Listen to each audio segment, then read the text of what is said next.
Bienvenue, mon enfant, dans ma reconstruction de l'architecture de l'amour. Raconté à partir du livre Le retour de Jésus, reconstruire l'architecture de l'amour. En fondation à la mission de l'amour incarné. Date 08 janvier 2026. Vidéo 3. Titre: L'amour est au seuil. Jésus parle. Permets-moi de clarifier une chose, calmement et sans confusion, une fois pour toutes. Beaucoup d'entre vous en sont venus à croire que lorsque je reviendrai sur la terre, cela signifiera la fin du monde, que ma venue serait un effondrement final, une porte qui se ferme, un grand effacement de tout ce qui existe.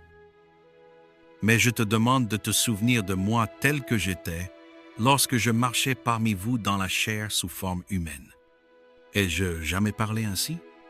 Ai-je jamais décrit mon retour comme une destruction? Non, je ne l'ai pas fait. Cette croyance ne vient pas de ma voix. Elle vient de la spéculation, de la peur et de l'imagination humaine.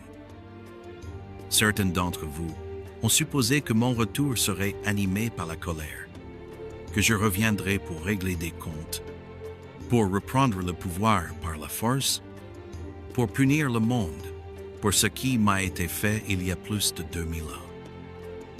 Mais écoute attentivement, ce n'est pas mon cœur. C'est une projection humaine posée sur moi. Jésus continue. Je ne suis pas venu la première fois en quête de vengeance et je ne reviens pas aujourd'hui en la cherchant. Je suis l'amour. Je suis la compassion. Je suis la résurrection et la vie. Celui qui croit en moi, même s'il meurt, vivra. Cela était vrai alors, et cela demeure vrai aujourd'hui. Je ne souhaite faire de mal à personne, et je n'en ai aucune intention. Mon Père vous a créé à son image, et cet acte n'était pas insignifiant. Il était vaste, intentionnel, et rempli de sens. Son amour pour vous est sans mesure.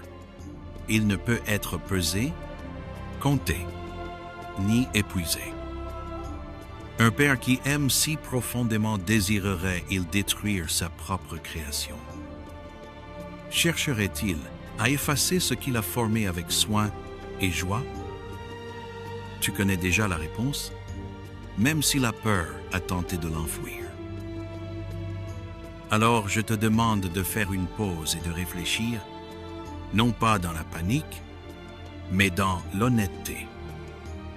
Que signifie réellement pour toi l'expression « la fin du monde » ? Ressemble-t-elle à l'amour qui achève son œuvre ou à la peur qui imagine le pire? Évoque-t-elle l'accomplissement ou la perte? Ressemble-t-elle à un père qui termine ce qu'il a commencé ou à un abandon total? Tu seras le juge. Jésus continue. Tu as entendu pourquoi je suis venu. Tu as entendu les récits transmis de génération en génération. Tu as vu des fragments de ma mission à travers la mémoire, les Écritures, la tradition et la vie de ceux qui ont tenté de me suivre. Tu sais que je suis venu pour guérir, pour libérer, pour restaurer, pour donner une vie qui ne s'éteint pas lorsque le souffle quitte le corps. Mais avant de pouvoir comprendre ce que je ferai, avant de saisir la direction de ce qui vient, tu dois comprendre le cœur, d'où tout découle. Tout commence par l'amour, pas le pouvoir, pas le contrôle, pas la peur, l'amour. Chaque miracle dont tu te souviens n'était pas une démonstration de force destinée à impressionner. C'était la compassion en mouvement. Chaque parole que j'ai prononcée n'était pas conçue pour dominer, mais pour éveiller. Chaque pas que j'ai fait sur la terre est né de l'amour de mon Père et porté par le mien. L'amour était la source, l'amour était le chemin, et l'amour était la destination. Alors viens avec moi maintenant, non pas en avançant dans le temps, mais en revenant au commencement. Viens à l'endroit où la création a ouvert les yeux pour la première fois, avant les étiquettes, avant les divisions, avant que la peur n'apprenne à parler. Marche avec moi dans l'amour, le fondement sous tous les fondements. Car si tu comprends l'amour, si tu le comprends vraiment, tu comprendras tout ce que je te montrerai. Je ne suis pas venu pour te forcer à avancer. Je ne l'ai jamais fait. Je suis venu pour marcher à tes côtés. Je ne suis pas venu pousser l'humanité par la peur, les menaces ou la pression. Ma mission a toujours été de t'attirer par l'amour, d'inviter et non de contraindre, d'ouvrir et non de dominer. Jésus continue. Je suis la présence qui stabilise tes pas lorsque le sol devient incertain. Je suis la lumière qui adoucit l'inconnu afin qu'il ne te paralyse plus. Je suis le murmure qui relève ton regard lorsque le poids du monde l'abaisse et te persuade que l'espérance est trop fragile pour être portée. Tu n'as jamais été créé pour errer sans but. La confusion n'était pas ton dessein. Tu as été façonné pour suivre un amour qui connaît ton nom avant que tu ne le prononces, qui connaît tes blessures avant que tu ne les expliques, qui connaît ton désir même lorsque tu n'as pas les mots pour le dire. Alors, laisse ton cœur se reposer de ses efforts incessants. Relâche la pression de devoir mériter ce qui a toujours été destiné à être reçu. Laisse tes pas trouver le chemin que j'ai déjà parcouru. Une route façonnée non par la perfection, mais par la présence. Et comprends cette vérité que beaucoup négligent. À chaque pas que tu fais vers moi, j'en ai déjà fait plusieurs vers toi. Jésus continue. La mission de l'amour incarné est simple, bien qu'elle ait été mal comprise.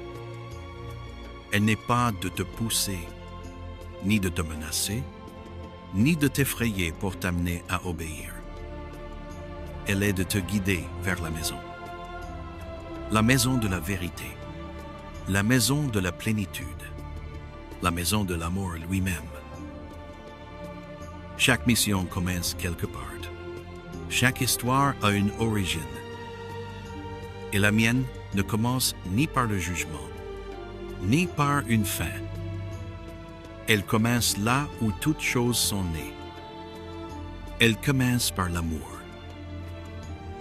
Tu as entendu pourquoi je suis venu.